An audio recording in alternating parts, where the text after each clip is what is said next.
Hello friends, welcome to Vaigai சுவை kitchen. இது அரசுவைகளின் சங்கமம். இன்றைக்கி நம்ம வீடியோவில் அதலக்காய் குழம்பு தான் பார்க்க போகிறோம். இந்த அதலக்காய் குழம்பு பார்த்திங்கன்னா ரொம்ப மருத்துவ குணம் உள்ளது. இந்த காய் பார்த்திங்கன்னா கரும்பச்சை நிறத்தில் பாவக்காய் பெருசாக இருக்கும் இல்லையா, அதே மாதிரி இது சின்ன சின்னதாக இருக்குங்க. பாவக்காய்க்கு என்ன கசப்பு தன்மை இருக்கோ அதே மாதிரி இந்த காய்க்கும் இருக்கும். இது தமிழ்நாட்டில் மோஸ்ட்லி சவுத் சைடில் கிடைக்கிது. மதுரை, விருதுநகர், சிவகாசி இந்த ஏரியாவில் இந்த காய் ரொம்ப ரொம்ப உடம்புக்கு நல்லது. இன்சுலின் சுரக்கிறதுக்கு ரொம்ப ஹெல்ப் பண்ணுது. அதே மாதிரி டயாபெட்டிக்ஸ் பேஷண்ட்ஸுக்கு ரொம்ப நல்லது. அதே மாதிரி இப்போ ஜாண்டிஸ் இருக்குது அப்படின்னா நம்ம இந்த காய் எடுத்துக்கிட்டோன்னா ஜாண்டிஸோட லெவல் ரொம்ப கம்மியாகும். வயிற்றில் இருக்க பூச்சியை இது கம்ப்ளீட்டாக க்ளீன் பண்ணிடுங்க.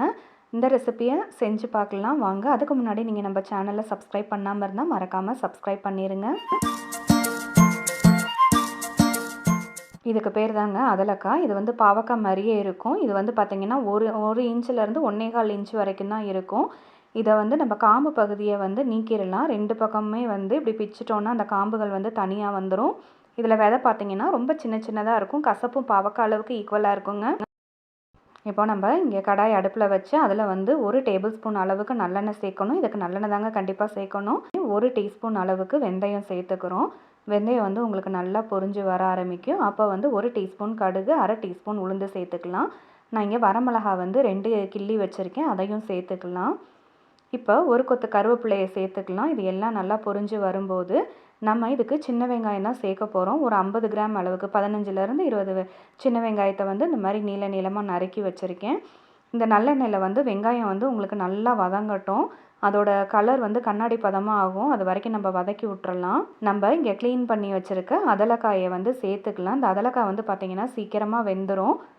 இந்த காயை வாங்கின அடுத்த நாளே சமைச்சிடணும். நம்ம 2-3 நாள் வச்சோம் அப்படின்னா அதோட விதைகள்லாம் வெடிக்க ஆரம்பிச்சிடும். இப்போ நம்ம உப்பு சேர்த்துக்கலாம்.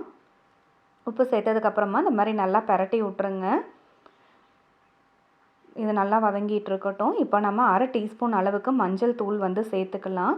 1 டீஸ்பூன் அளவுக்கு தனியாத்தூள் சேர்த்துக்கலாம். அடுத்ததாக 1 டீஸ்பூன் அளவுக்கு வெறும் மிளகாய் தூள் சேர்த்துக்கலாம். நம்ம காரத்துக்கு ஏற்ற மாதிரி 1 டீஸ்பூன் அளவுக்கு நம்ம இங்கே வீட்டில் அரைச்சி வச்சுருக்க குழம்பு மிளகாய் தூளை சேர்த்துக்கிறோம். இதை நல்லா நம்ம மிக்ஸ் பண்ணி விடலாம். அதோட பச்சை வாசனை போகணும். இந்த மசாலாலாம் இந்த காயில் கொஞ்சம் பிடிக்கட்டும். இப்போது 2 தக்காளி அரைச்சி வச்சுருக்கேங்க. அதோட விழுதை இதில் சேர்த்துக்கலாம். நம்ம தக்காளியை கட் பண்ணியும் போடலாம். நமக்கு கிரேவி கிடைக்கணுன்றதுக்காக தக்காளியை அரைச்சி சேர்த்துக்கிறேன். இப்போ பாருங்கள், தக்காளி எல்லாம் நல்லா கொதித்து அதோட பச்சை வாசனை போயிருக்கும். இது நல்லா திக்காக ஆகும். இப்போது கொஞ்சம் ஒரு 200 ml தண்ணி சேர்த்துக்கல. நான் தக்காளி அரைச்சோம் இல்லையா, அந்த தண்ணி தான் சேர்க்குறேன். உப்பு பார்த்து கொஞ்சமாக உப்பு சேர்த்துக்கலாம். இப்போது உப்பு காரம் டேஸ்ட் பண்ணிக்கோங்க. இந்த காய் உங்களுக்கு சீக்கிரமாகவே வெந்துடும். பாருங்கள், பார்க்குறதுக்கு ரொம்ப குட்டியாக இருக்குது. ஆனால் கசப்பு பாவக்காய் அளவுக்கு ஈக்குவலாக இருக்குங்க. இது நல்லா கொதிக்க ஆரம்பிக்குது. வேணும்னா புளி சேர்த்துக்கலாம். நான் இன்றைக்கி புளி சேர்க்கலை, வெறும் தக்காளி மட்டும்தான் சேர்க்குறோம்.